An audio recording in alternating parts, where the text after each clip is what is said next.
मस्जिद की बात सामने आ रही है कि जो अवैध निर्माण इनका हुआ था और सरकारी ज़मीन पे वो जो है बनाया गया था। लेकिन ऐसे में अगर इसको खाली भी कराना था तो क्या पहले से वहाँ पर लोगों को कन्विंस नहीं किया जाना चाहिए था? क्या पहले से एक बेहतर माहौल वहाँ पर नहीं बनाया जाना चाहिए था, जिससे कि इस तरह का जो अराजकता है वो कम से कम ना हो? देखिए, समुदाय से जुड़ा हुआ मसला नहीं है, बल्कि कुछ ऐसे उपद्रवी हैं जो माहौल ख़राब करना चाहते हैं। तो क्या जब प्रशासन शासन को ये पता था कि उपद्रवी इस तरह का माहौल ख़राब करना चाहते हैं, उनके पास इनपुट थे, तो क्या पहले से इसको लेकर कुछ बेहतर प्लानिंग नहीं की जा सकती थी? तो एक आंकड़ा निकल के सामने आता है, उसमें मस्जिद और मंदिर दोनों है। हालांकि मस्जिदों की संख्या निश्चित तौर पर ज़्यादा है, 10 मस्जिद यहाँ पर आधिकारिक आंकड़ों के मुताबिक बनभूलपुरा में इस समय स्थित है, जो अवैध निर्माण की श्रेणी में आती है, जिसमें 4 मंदिर भी आते हैं और सभी यहाँ पर धार्मिक स्थलों को श्रेणी में रखा गया है। लेकिन कहीं ना कहीं जिस तरीके से यहाँ मस्जिदों की संख्या भी ज़्यादा है और जिस तरीके से ये हिंसा भड़की है, वाकई में ये चीज़ तो नजर आती है कि कहीं ना कहीं से चुनावी मुद्दा बनाने की कोशिश की जा रही है।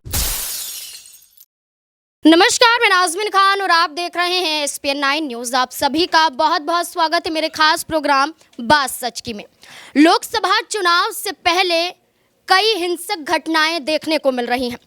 तमाम विपक्षी पार्टियों की तरफ से हमेशा से चुनावों से पहले ये बड़ा आरोप लगाया जाता है कि जब भी चुनाव आते हैं तब ही क्यों हिंसा भड़कती हुई नजर आती है, क्यों राज्यों को जला दिया जाता है, क्यों लोगों को झुलसाया जाता है, क्यों लोगों की जान चली जाती है और सरकार इसके नाम पर वोट बटोरती हुई नजर आती है।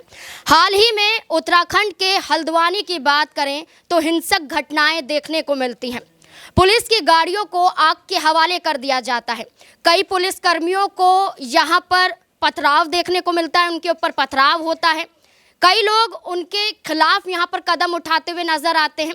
मामला होता है उत्तराखंड के हल्द्वानी क्षेत्र की बात करें, बनभूलपुरा में। यहाँ पर अवैध तरीके से ये कहा जाता है कि सरकारी ज़मीन पर अवैध तरीके से यहाँ पर मदरसा बना हुआ था, नमाज पढ़ने की जगह बनी हुई थी। यहाँ पर प्रशासन एक्शन में आता है और एक्शन में आते हुए नगर निगम की टीम पहुँच जाती है हल्द्वानी में। और हल्द्वानी में पहुंचने के बाद मदरसे और नमाज पढ़ने वाली जगह पर बुलडोज़र चलाया जाता है। जैसे ही बुलडोज़र चलाया जाता है तो कुछ समुदाय के लोग आते हैं, यहाँ पर पथराव करना शुरू कर देते हैं, गाड़ियों को आग के हवाले कर देते हैं। कई लोग घायल हो जाते हैं, कई लोगों की जान भी चली जाती है। लेकिन ये कहा जाता है कि सरकार आखिरकार इतने एक्शन में आई कैसे। एक दिन पहले यहाँ पर देखा जाता है कि उत्तराखंड विधानसभा में यूनिफॉर्म सिविल कोड को पास कर दिया जाता है। मात्र एक दिन बाद ही यहाँ पर मुस्लिम समुदाय द्वारा एक हिंसा यहाँ पर देखने को मिलती है, जिसके बाद माहौल गर्माता हुआ नजर आता है। आरोप लगाया जाता है कि एक समुदाय हमेशा से हिंसा भड़काता है, वो इसलिए भड़काता है क्योंकि यहाँ पर उनको टारगेट किया जाता है। विपक्षी पार्टियों का ये कहना है कि आप अगर धर्म के नाम पर राजनीति करेंगे तो यहाँ पर आम लोग ही झुलसते हुए नजर आएंगे। तो हल्द्वानी में जो ये घटना हुई है, ये जो हिंसक झड़प हुई है, इसमें कई लोग जो घायल हुए। उसके बाद यहाँ पर डीएम का बयान भी सामने आता है। डीएम वंदना सिंह का बयान सामने आता है और वो ये कहती हैं कि हाई कोर्ट के आदेश के बाद ही यहाँ पर एक्शन लिया गया। वो ये भी कहती हुई नजर आती हैं कि नोटिस भी जारी किया गया। लेकिन ये ज़रूर कहा जाता है कि मदरसे या तमाम जगहों को वहाँ पर खाली करने का समय नहीं दिया गया, जिसके बाद आनन फानन में एक्शन होता है, तोड़फोड़ की जाती है। लोग यहाँ पर भावुक हो जाते हैं धर्म के नाम पर, और यहाँ पर जैसे ही मदरसे पर बुलडोज़र चलाया जाता है तो लोग यहाँ पर अपनी भावनाओं को बचाने के लिए प्रशासन पर ही हमला कर जाते हैं। तो क्या गलती आम लोगों की है या गलती प्रशासन की है? इससे जुड़े हुए कई सवाल जहन में आते हैं। न्यूज़ रूम में मौजूद हैं अमन सर, मेरे साथ मौजूद है। अमन सर, आपका बहुत बहुत स्वागत है। अमन सर, हल्द्वानी में जो बीते दिन देखने को मिला, कई लोगों की जान चली जाती है, कई लोग अभी भी घायल हैं और वहाँ पर माहौल बेहद तनावपूर्ण है और यहाँ पर स्कूल कॉलेज सभी चीज़ें बंद कर दी जाती हैं। लेकिन गलती यहाँ पर किसकी नज़र आती है? यहाँ पर ये कहा जाता है कि खाली करने का समय नहीं दिया गया। डीएम कहती हैं कि हाईकोर्ट के आदेश के अनुसार ही हुआ है, नोटिस जारी किया गया है। उसके बाद भी यहाँ पर एक समुदाय हमला करता हुआ नजर आता है। उसके बाद यहाँ पर सरकार एक्शन दे देती है कि कोई भी उपद्रवी दिखे देखते ही गोली मार दी जाए। तो क्या कहना है इस?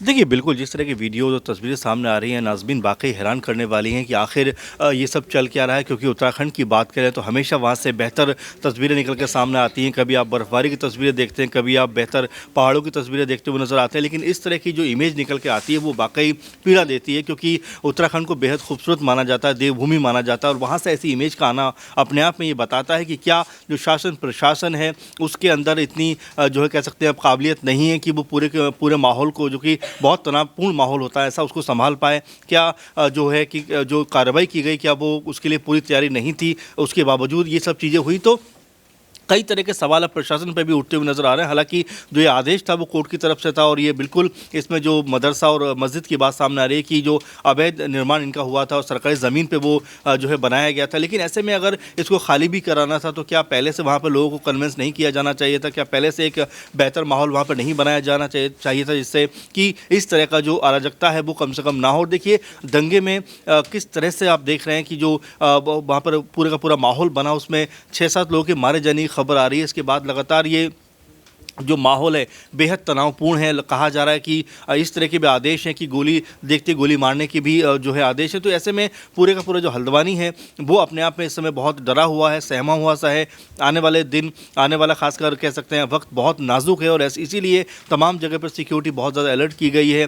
हर चप्पे चप्पे पर इस समय सुरक्षा व्यवस्था को चाक चौबंद किया गया है। जो बंदना सिंह डीएम है वो भी यही बात कह रहे हैं कि ये किसी समुदाय से जुड़ा हुआ मसला नहीं है, बल्कि कुछ ऐसे उपद्रवी हैं जो माहौल ख़राब करना चाहते हैं। तो क्या जब प्रशासन शासन को ये पता था कि उपद्रवी इस तरह का माहौल ख़राब करना चाहते हैं, उनके पास इनपुट थे, तो क्या पहले से इसको लेकर कुछ बेहतर प्लानिंग नहीं की जा सकती थी? तो इसको लेकर अब सवाल उठ रहे हैं कि जो शासन प्रशासन और साथ में जो उपद्रवियों ने जो ये पूरा कांड किया है, इसमें जो गाड़ियों को जलाना है या कह सकते हैं मारपीट करना है, पत्थरबाजी करना है, ऐसे कई सारे मसले हैं जो कि निकल कर सामने आए हैं। वीडियोज़ में भी हम देख रहे हैं कि बहुत ज़्यादा लहूलुहान लोग नज़र आ रहे हैं, कई लोगों की मौत इसमें हो चुकी है। तो ऐसे में जिस तरह का माहौल उत्तराखंड में बना हुआ है वाकई ये बहुत हैरान करने वाला है, डराने वाला भी है, क्योंकि 2 दिन पहले ही वहाँ पर यूसीसी को एक तरीके से पास किया गया विधानसभा में। इसको लेकर भी लगातार संदेह व्यक्त किया जा रहा है कि क्या ये पूरा मामला कहीं यूसी से जुड़ा हुआ तो नहीं है, और इसमें जो तत्व शामिल हैं क्या ये मूल निवासी हैं या फिर ये बाहरी लोग हैं। लगातार इसको लेकर अब ये खबरें आ रही हैं कि जो बांग्लादेशी घुसपैठी हैं वो भी यहाँ पर बड़ी तादाद में रहते हैं। अब इसको लेकर हो सकता है कि कोई जाँच या कोई एक तरीके से इसके ऊपर पूरी कमेटी गठित की जाए, उसके बाद ये पूरा का पूरा जो रिपोर्ट है वो सामने आए। लेकिन हाँ, ये ज़रूर कहा जा सकता है पूरे माहौल को देखकर कि बेहद स्थिति जो है तनावपूर्ण है, और लोकसभा चुनाव चूँकि बहुत नज़दीक है, तो ऐसे में इस स्थिति को संभालना बेहद ज़रूरी है। कहीं ऐसा ना हो कि इसकी जो आग की आंच है ये दूसरी जगह पर ही फैलती हुई नजर आए। सर, इससे जुड़ा हुआ एक और सवाल यहाँ पर बनता है कि बेहद ज़रूरी है कि स्थिति को कंट्रोल किया जाए, लेकिन जैसे ही यूनिफॉर्म सिविल कोड पास किया जाता है वैसे ही हिंसा देखने को मिलती है, और एक समुदाय यानी कि मुस्लिम समुदाय को ही यहाँ पर लाया जाता है। तो क्या जानबूझ के, क्या राजनीतिक प्रेरित माना जा रहा है? क्या जानबूझकर भी कराया जा सकता है? देखिए, बिल्कुल, और कांग्रेस के तमाम सारे नेता, विपक्षी जो नेता हैं वो ये बात कहते हुए नजर आ रहे हैं कि ये जो प्रशासनिक फेलियोर है, कम से कम इसको समझना पड़ेगा कि किस तरह से जो प्रशासन और शासन है वो अपना काम करता हुआ नजर आ रहा है। अगर इस तरह से अराजकता फैलेगी तो आप ये मानकर चलिए कि आप किस तरह से माहौल को जो है अपने काबू में रख पाएंगे। अगर ओवरऑल हम जो आबादी की बात करें उत्तराखंड के हिसाब से, तो तकरीबन 85-86% के आसपास हिंदू वहाँ पर रहते हैं। इसके अलावा 13 या 14% के आसपास मुस्लिम वहाँ पर निवास करते हैं। तो इस तरह का माहौल बनना बेहद ख़तरनाक है, क्योंकि अभी तो चलिए पुलिस और कह सकते हैं लोगों के बीच का ये मामला है, कहीं ये आपस में यानी कि जिस तरह की हम देखते हैं कि कई समुदाय में ये ना फैल जाए, इसको देखने की ज़रूरत है। और ये समझने की ज़रूरत भी है कि ऐसे नाजुक वक्त पे जब हम देख रहे हैं यूसीसी पास हुआ है, आने वाले लोकसभा चुनाव बेहद नज़दीक हैं, तो इस तरह के माहौल को काबू में करने की ज़रूरत है, नहीं तो इसके अंजाम, इसका जो परिणाम है बहुत ख़तरनाक हमें भुगतना पड़ सकता है। जी बिल्कुल, यहाँ पर परिणाम बहुत यहाँ पर खतरनाक निकलकर सामने भी आ रहे हैं। परिणाम यही देखने को मिलते हैं कि कितने लोगों की यहाँ पर जान चली जाती है, कई लोग यहाँ पर घायल हैं। सिर्फ लोग ही नहीं, पुलिसकर्मी भी यहाँ पर घायल नजर आते हैं। इसलिए तो सवाल यहाँ पर बनते हुए सरकार पर नजर आते हैं। लेकिन यूनिफॉर्म सिविल कोड कहा जाए या ये इससे पहले ये कहा जाए कि ना सिर्फ उत्तराखंड में मदरसे पर बुलडोजर चलाने वाली बात सामने आई थी, बल्कि यहाँ पर दिल्ली में भी कई ऐसी इमारतों को देखा गया, कई ऐसी जगहों को देखा गया, कई ऐसे मस्जिदों को भी देखा गया जिस पर एक्शन लेने की बात कही गई। और ये कहा जा रहा है कि ये भी अवैध तरीके से बने हुए हैं। तो क्या ढूंढा जा रहा है कि कहाँ कहाँ अवैध तरीके से मदरसे या मस्जिदें बनी हुई हैं? क्या मुगल मुगल काल के दौरान की कितनी प्राचीन इमारतें बनी हुई हैं, क्या ये ढूंढा जा रहा है? और इसी वक्त पे ढूंढना क्या बहुत ज़रूरी हो जाता है जब लोकसभा चुनाव यहाँ पर नज़दीक है। अक्षय मेरे साथ मौजूद है,